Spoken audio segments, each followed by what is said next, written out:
This is Matters, and we do this for 3 hours. The 3 hours are usually broken down into different segments where we discuss matters ranging from politics to health and wellness to entertainment. Today, starting with world rounds, we're going to be discussing the state of Nigeria's national security, tackling terrorism. I mean, literally, the threats being posed by extremist groups like Boko Haram, ISWAP, issues happening in the southeastern part of Nigeria, where we are having masked gunmen attacking residents and traders in places like Ebonyi State. We've seen video clips, viral clips, where attackers numbering about 9 to 10 are seen shooting, chasing traders up and about in communities in Abakaliki, the state capital. I think that happened in the market in Isheke. We also, have some different reports. Some reports says there is a sit-at-home Nnamdi Kanu must be released order. The IPOB have come out to say that they didn't enforce this. Another sect, a faction of the outlawed indigenous people of Biafra, have come out to say, oh yeah, we're the people enforcing this. We're the people that are saying people should be home for about a week. Then coming down to the north central part of Nigeria, I'm talking Plateau State, we're seeing situations where people are being killed. Some people tag it an ethnic cleansing. Just about, I think, yesterday, residents of Ferinkasa in Kerana and Sabongari, communities in Mongu local government area of Plateau State, were thrown into mourning following fresh attacks by gunmen, which left about 12 persons dead. Now, we've been able to speak with some residents. Of course, I'm going to come back and we're going to do this in-depthly. This is just an introduction to the conversation we're going to be having. We're going to try to address this pressing concern and see how Nigeria would prioritize enhancing national security. Now, in this episode, we would explore the challenges faced by Nigeria, such as insurgent networks, weak border control, socio-economic factors, and corruption. So stay with us. Stay with us. I'm just going to quickly pay a few bills, and we're going to be right back to address these pressing concerns. Don't go anywhere.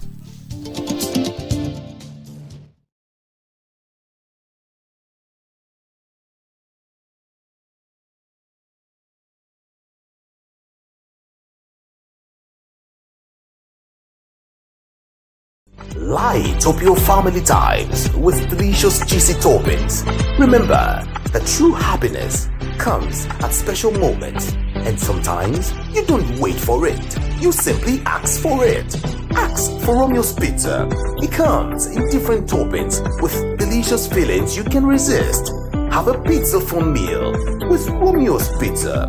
Every bite is nice. Every slice brings a smile that helps you come alive. Romeo, the pizza champion. Light up your family times with delicious juicy toppings. Remember that true happiness comes at special moments, and sometimes you don't wait for it. You simply ask for it. Ask for Romeo's Pizza. It comes in different toppings with delicious fillings you can resist. Have a pizza for meal with Romeo's Pizza. Every bite is nice. Every slice brings a smile that helps you come alive. Romeo, the pizza champion.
Nourish your body and ignite your spirit. It's time to unlock the secrets to living your best life. Join Formula U on Voice of the People 96.1 FM Abuja, Mondays to Fridays from 1 to 2 p.m.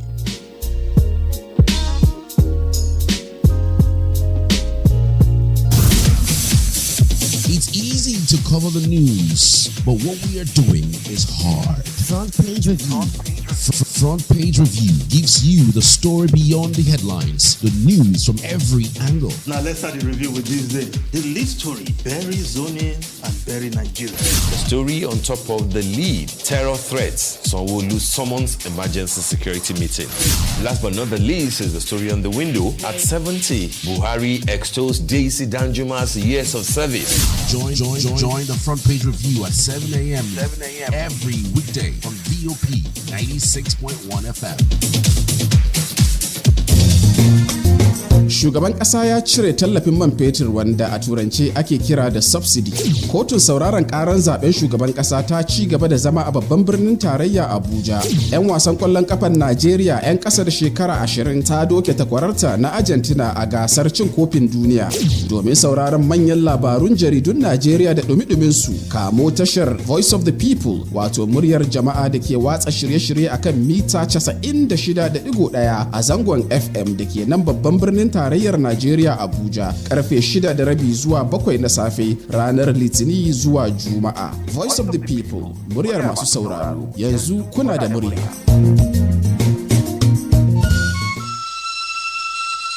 Igbo bụ Igbo na-eburu m bata ọgbọ. Igbo amaka ebe anyị na-akwalite asụsụ na omenala Igbo bido ụbọchị Mọnde ruo ụbọchị Fraịde niile malite n'elekere 8 nke ụtụtụ wee ruo n'elekere 9 ka ọ na-adị mee ebe ka ọ na-akpọtụ Voice of the People 96.1 FM Abuja. Igbo amaka. Igbo bụ Igbo onye ọ dịbụrụ oche bịa kene nso ka anyị gwa na onwe anyị okwu a sị na iko ka okenye ji aṅụ mmanya mpịatọ ọzọ onye chiri. Igbo amaka ewe m na-arịgo mmanwụ onye ọ dị bịakwa nso ka anyị mee na omenala mmerụ onyinye n'isi ewuo m.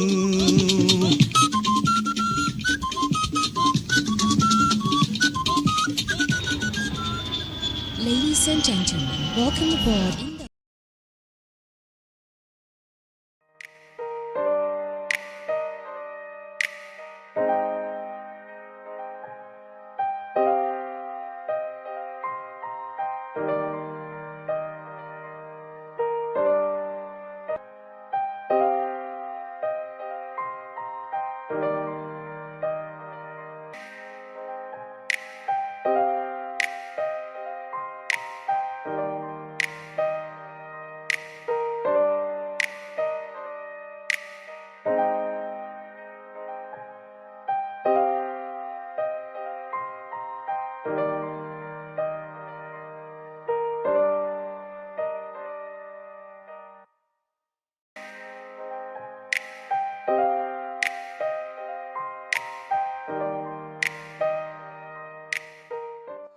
Take a break from the norm. Let's face life issues head on. From alcoholism to obesity, entertainment and lifestyle. Everything that matters. On Matters. Mondays to Fridays, 12 to 3 p.m. on Voice of the People, Abuja. Because your voice matters.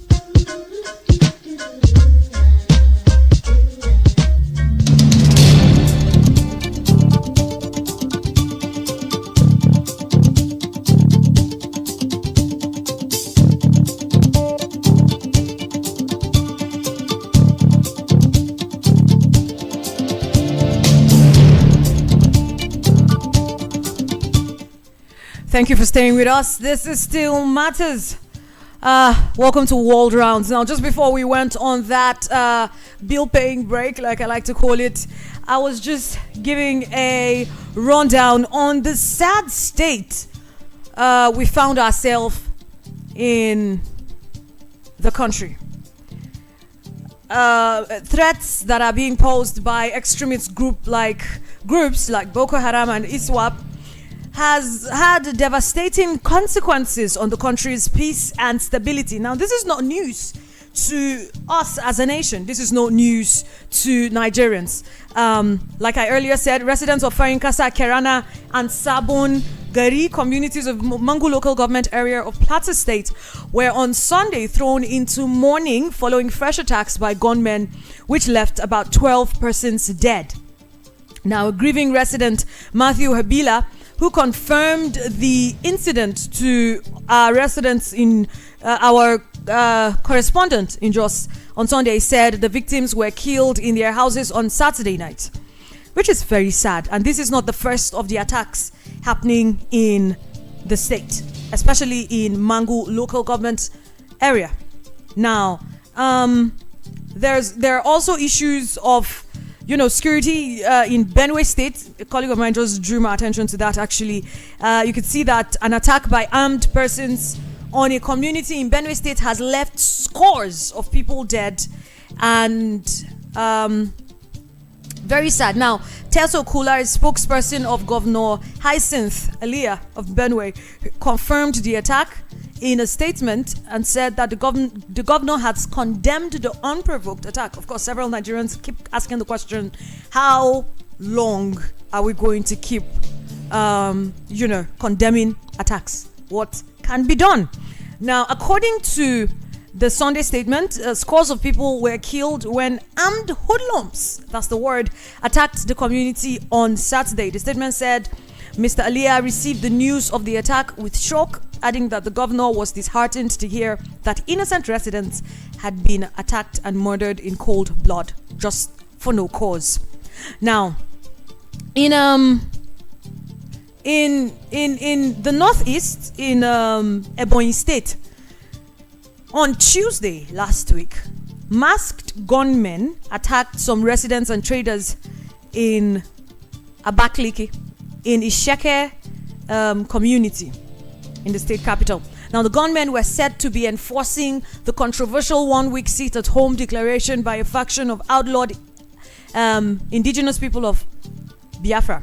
The hoodlums, dressed in a red attire, they were patrolling in a light brown Sienna vehicle, and they were seen setting some tricycles ablaze and destroying goods in the market. Very controversial subject here. So many opinions. I don't really want to get into that. Now, in the middle of all of this, some people are asking the government to negotiate in a way with repentant bandits. And this is a question that brings a lot of concern and a lot of conversation. It has sparked up a lot of conversation in the country at the moment. So many people saying several different things. To address these pressing concerns, of course, Nigeria must prioritize enhancing national security. In this episode, we want to explore the challenges being faced by Nigeria, such as insurgent networks, weak border controls, socio-economic factors, and corruption. Joining us to have this conversation, he has been in the house once. We have looked at this. We had looked at several other issues, and today we want to look at this particular issue of tackling terrorism in Nigeria and enhancing national security. We have the convener of the National Youth Force, President Young Political Foundation, Dr. Emeka Mandela. Welcome and thank you for joining us, sir. Thank you so much. Thank you to our listeners. Well, it's good to have you in the studio. Let's quickly get into the conversation as fast as we can. The first question I do have is, what are the major challenges that, as a nation, we are facing now as relating to countering terrorism and enhancing national security? We know that the president has appointed new service chiefs. People are being optimistic, so to speak, when all of that happened. But what are the major challenges we're facing now, considering we're seeing these things are starting all over again? We're starting to see this is like a repeat of what we faced in the last more than 8 years. It's just it was very bad and prevalent in the last 8 years. Your thoughts? All right, thank you. Insecurity is a very, very, very fundamental challenge and problem Nigeria is facing. And the reasons why Nigerians went into a new elections were primarily to see if we can get a leader that can actually tackle this head along. Like you said, insecurity has been bedeviling this nation a long time. When President Muhammad Buhari came in, many people supported him was because of his experience in the military, being a former head of state as a military officer. And we did not see anything much. Today we have a new president who has taken charge and has appointed new service chiefs, new NSA, and just shortly after he has made this appointment, we are beginning to see the spring up of all these pockets of insecurity spread across the country. Well, for me, the only way you can tackle insecurity is using a political methodology, because insecurity in Nigeria today has been politicized. And if we don't sit down and look at it that way, I think we'll be just going around the circle. President Buhari used all the force he could, thinking it was something of a military might. But we saw how it ended up. We mocked President Jonathan because he said he lacked the courage to give some fiat powers to the military to go and crush. And when Buhari did that, we did not see much of a change. So we will be advising the new sheriff in town, Mr. Tinubu, President Tinubu, to look inward. I am happy with the NSA, the person he appointed as NSA. He seems to have some good insight about insecurity when he was the EFCC chairman. So someone like that should actually sit down. Insecurity has to do with intelligence gathering. They should study the fundamental roots and cause of all these pockets of insecurity before they start tackling it head on. So I think I would support that. I mean, considering that this is something that right now is hot in hand, take for example the killings that are happening in Plateau State. People are losing lives on a daily. This has been happening for about a month now. Do they have the luxury of time to gather intelligence now? Or is there anything that you would propose should be done immediately by the government? Because this is a hot matter. People are dying by the day. Yes, as it's a hot matter, there are so many stratas the government can use. First is sending the military and the police tactical teams to be on ground to prevent the immediate killings. But at the same time, you should have another tactical team that is in the office thinking of intelligence situations to tackle these things. It should be happening simultaneously. While you have a team on ground to try to prevent the incidents, killings, there should be another team that is immediately thinking of, okay, why are these people actually killing people? Why are they killing people? They cannot just wake up and say, we'll decide to kill. There must be a reason. For instance, in the southeast, where the sit-at-home has just sprung up and is ravaging the whole place, there are reasons why the so-called people are actually coming to agitate for sit-at-home. So why we send in the military and the police force to go and make sure that they stop them from causing mayhem, we also engage the intelligent police units and security units to see how they can solve this problem of sit-at-home. Why are they of sit-at-home? What is the problem? Why is the word sit at home? What are they actually trying to pass out? Sit at home is a means of protest. So far, has it been working? I mean, this has been happening for over a year, and I think it started in 2020 or 2021. Yes, 2021. I think if I quickly want to talk about the sit at home issue, it's something I want to get out clear. Sit at home in the southeast, I must say, has been politicized. That I must say very clearly. You see, sit at home, like you say, started in around August 2021, when the people wanted to sympathize with the arrest of Nnamdi Kanu and all that, and they said, okay, instead of going out to protest on the streets and engaging with the police and the army and people and youths are being killed, okay, just sit at home, don't come out again to protest. That was the origin of sit at home. And then the government did not like that fact, and the government started forcing people to come outside. If anybody says sit at home and you sit at home, we will sack you from work. If you're a bank and you don't open, we're going to close the bank. Any market, the government started putting street measures and challenging the peaceful protests. And then the people who actually gave these orders say, oh, you're forcing people to come out. Okay, people, let's now see what will happen. Let the government come and protect you. And if the same government saying we'll sack you from work, we'll do this, we cannot still protect the people. The government is sitting out there, and these people will come, shoot guns, some people get killed, and the government will still come out and say, come out. And what do you want the people to do? We've seen that happen in states like, I think that happened in Enugu State. Where the governor came out and said, okay, no, there's no that. And people came out and we saw videos. One of the videos that broke my heart was pupils and teachers were being flogged. Exactly. It was extremely humiliating. What can be done? Because this is starting to sound very much like a very hopeless situation where Nigerians are like, we don't even know if we have a government anymore. The IPOB have come out to say, oh, this isn't us. They made an official statement. This is not us. We're not asking people to be home for a week.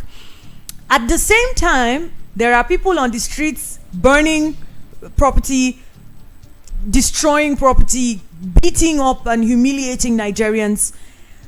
So say that Nnamdi Kanu is released, because that is what they are saying this is about. Say that he is released. Who is to say that he can call these people to order? Because it's now starting to look like they can't be put on a leash. Yeah, obviously. But there's this saying that if you want to quiet a class, give the most stubborn person the duty to actually write down the names of noisemakers, and you see that everybody might not make noise again. The same approach they use with the militancy is the same approach they can use with the IPOB at Nnamdi Kanu. The same way they were able to reduce the oil theft and the pipeline vandalization by taking Tom Polo, who is an ex-militant lord, and making him to guard the oil pipeline. It means he knows this Creek boy, so they will say, okay, our guy is there, so let's just respect ourselves. If you bring Nnamdi Kanu out and say, okay, Nnamdi Kanu, now you are negotiating for Biafra, okay, while the talks is on, we want this whole pocket of insecurity to stop. Now you're going to be in charge of all the illegal insecurity apparatus moving up within the southeast. We're going to keep you in charge. Anything that goes wrong is you. So go and talk to those people and take charge of anything security apparatus that is not police and army. Be in charge, and you see that it can be a sense of belonging. We can start from there. It's not going to be the whole solution, but we can start from there. Let's go to ethnic attacks. I spoke in the introduction. I mentioned Benue State. There's been attacks in villages in Benue State, and this is not new. It happened in the time of Autumn, and a lot of people said that Governor Autumn used it as an excuse to not perform. Now there is a new governor in town. In Plateau State, a similar thing happened in the time of Lalong, and people said Lalong was in bed with the other side, and that is why the attacks continued. Some people called him lily-livered and unable to handle it. Now these attacks are starting to happen in the hometown of the newly seated governor of Plateau State. Yeah, of Plateau State. Okay. Of Plateau State. Plateau State is Mangu local government, which is where the Caleb Mutfwang is from. How can we once and for all tackle the issue of ethnic unrest? And I feel like it's not personally, and I know I'm not supposed to have an opinion about this, so I'll just say some people would say this isn't even an ethnic fight anymore. It's more like an ethnic cleanse, because there's always an attack from one party on the other party. There is a constant victim and a constant perpetrator. How do we get to a place as a nation to say that we are no longer dealing with this anymore? Because we've been dealing with it for far too long. I agree with you. You see, ethnic cleansing, like you called it, is what it is, because there are no reprisal attacks. When there are reprisal attacks, then you can call it a communal clash, an ethnic clash. But you see, this should be handled again, I say, politically. The truth of the matter is every form of insecurity, be it ethnic, be it tribalistic, has a political undertone. Politicians actually thrive with all this unrest. When there are unrest, new leaders spring up. You see Gumi, who is now calling himself the spokesman for bandits, who want to negotiate for bandits. You see, They are political undertones. They are people that actually feed fat from crisis. And unfortunately, we have a lot of jobless youths who are looking for a daily bread. You just call someone who has not eaten for 5 days, say, come and eat. The next thing as in feeding you, say you teach him how to shoot gun. I say, okay, go, I want you to pursue everybody from this village. The next thing the person is doing it. So they take advantage of all this. And the government has to engage with religious leaders, ethnic leaders. They have to do the teaching. They have to do the grassroots work to these people. They have to make them understand that there is no form of brainwashing or sentimentals that can lead you to kill another clan, another community, another ethnic group in the name of whatsoever. I mean, some people will argue that this wouldn't work. I would explain why. You go to places like Plateau State, you go to places like Benue State, there are several. There's a plethora of agencies set up, both by the government and non-governmental, that do these things. They call for dialogues. They go into the villages. They speak to the people directly involved. I've personally been part of projects like that. You have conversations with the leaders of these people. And we are still here. Mass burials are still happening in Nigeria. It's been over 8 years. It's simple. It's very simple. You see, the moments where you go and do those engagements, you find out, if you can check well, you find out that most of those unrest calms down. Most of them, almost all the time, calms down. I will tell you. You see, it's still political. When you go for these negotiations, these people demand something. And on your own end, if you're not able to meet it, they go back into the streets. Let me give you an instance. Okay. Hold on. You see, let me take the militancy, for instance. When the militancy went to embrace the amnesty, right? There are a lot of things the government promised them that up to now have not been done. That's why some of them went back to the creeks. Let me also take let me take ASU, for instance.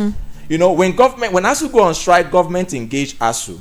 ASU calls off the strike for some time, and government fails on their own side. ASU go back to the strike. So most of these people, these terrorist leaders or the community leaders that can actually talk to these people, when they go and talk to them, they actually calm down and try to see the government meet up their own ends. For instance, okay, the community chief will say, okay, build school here, build hospital, create jobs for these people, and I tell you they will stop. Oh, government will say, okay, I'll do it in 6 months, and these people stop. In 6 months, there is no school, there's no hospital, there's no industry, there are no jobs yet. They go back. So the problem still remains: is government meeting up to the negotiation responsibility, which I think is still lack of employment. How far have government gone to engage most of these people with gainful employment? That's going to bring me to what I was hoping we'll discuss last, because we're running against time right now.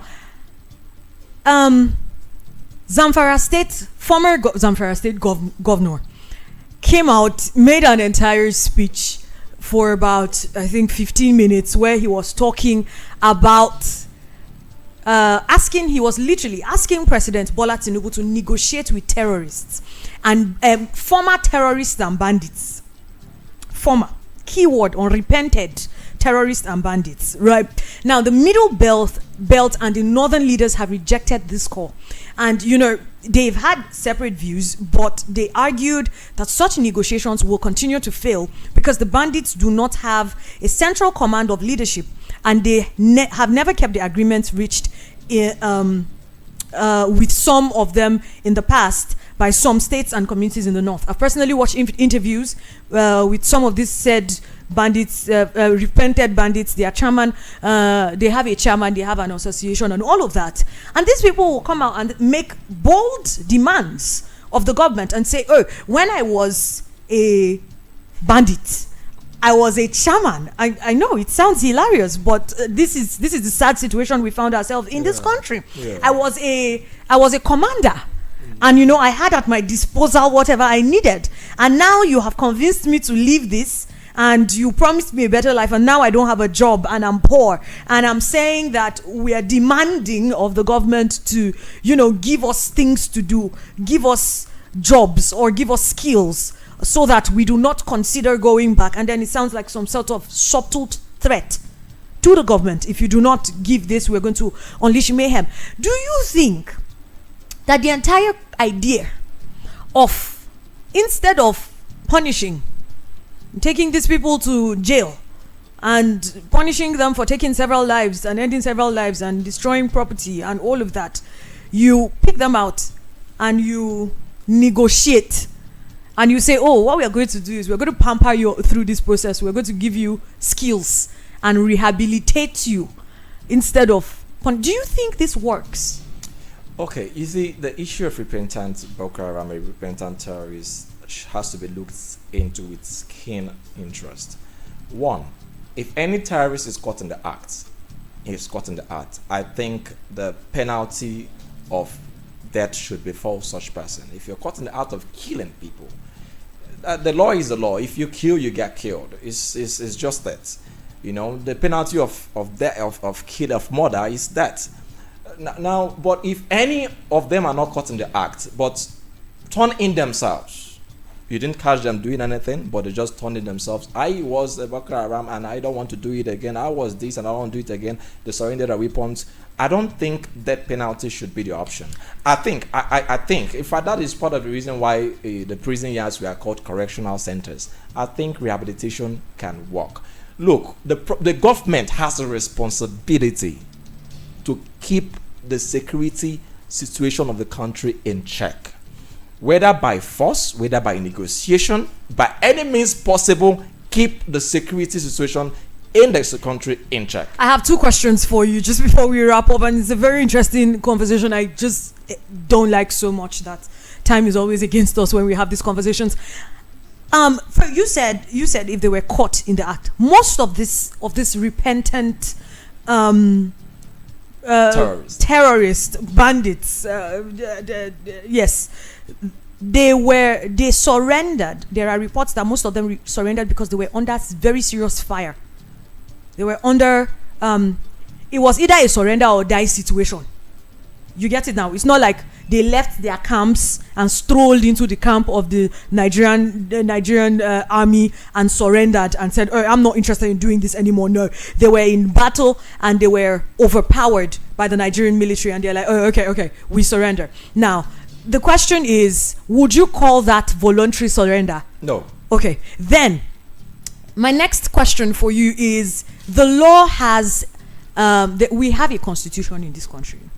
And the law has a place for, if you're not going to be killed, there is the option of spending the rest of your life behind bars. And I think one of the reasons why the law in all of its wisdom put that there is because there are individuals, because they have shown capacity to do some kind of things against humanity, should not be trusted to be amongst the general public anymore. So the mercy granted you is you have your life, you can be corrected, and you can live a life behind bars. I've personally visited correctional centers in Nigeria, and not all of them are as terrible as we know. There are terrible ones. Conversation for another day. But there are the ones where you have them going to school. I know that the National Open University, for one, there are courses that they offer to some of these people. They can go ahead and live their lives and even be better people for themselves. But within these facilities, is that not? Would you not agree, or would you agree that that is a better option, as opposed to releasing these people to the public? So far, has it worked? Yeah, I totally agree with you. In fact, what I would have thought the government that actually started this repentant clemency earlier would have done was something similar to what you're saying. The worst of all was when I heard that most of them are actually injected into the military service. That was totally. I don't know the intelligence the military used in doing such. I don't know the word they use, but the fact remains that yes, even if they don't want to send them directly to the correctional center or the prison yard, they can create something, a rehab for them, that they never see. They never have anything to do with the community again. Their entire community will be inside there. They can wall them off. When you surrender due to Durex, we ward you inside there. When you surrender without Durex willingly, it's a different situation. They should be able to separate these two people. Anybody who surrenders you to Durex, it's still a criminal. And you cannot allow him walk freely. You cannot give him any rights. He should be locked up somewhere with a little freedom. But he shouldn't mingle with the society. Well, thank you very much for coming through and having this conversation with us in the studio. As we conclude this episode, it is evident that tackling terrorism and enhancing national security in Nigeria is a complex and multifaceted task. We cannot conclude it within an hour or even less. The challenges posted by extremist group, weak border controls, socio-economic factors, and corruption require a comprehensive and coordinated approach. However, there is hope. By strengthening intelligence capabilities, improving border security, implementing counter-terrorism legislation, addressing socio-economic disparities, and fostering international cooperation, Nigeria can make significant strides in combating terrorism. It is crucial for stakeholders, including the government, security agencies, civil society organizations, and international partners to work together with a shared commitment towards a safer Nigeria. Now, by investing in national security and prioritizing the well-being of citizens, Nigeria can overcome the threat of terrorism, restore stability, and create an environment conducive to progress and to live in prosperity. Thank you very much for joining us as we have explored these pressing issues. I would like to advise that we all stand united in the fight against terrorism, promoting peace, security, and a brighter future for Nigerians. Like I always say at the end of every episode, if it concerns one Nigerian, it concerns every single one of us. Thank you very much, Dr. Emeka Mandela, for joining us today. It's always a pleasure having you in the studio. Thank you so much. And thank you, listener. Matters continues. Today, we will, like every other Monday, talk about men's health. Last week, we had the layman perspective on prostate health. Today, we have a medical doctor, actually a urologist, joining us. We discuss prostate health, understanding, preventing, and managing prostate conditions. Stay with us. We'll be right back.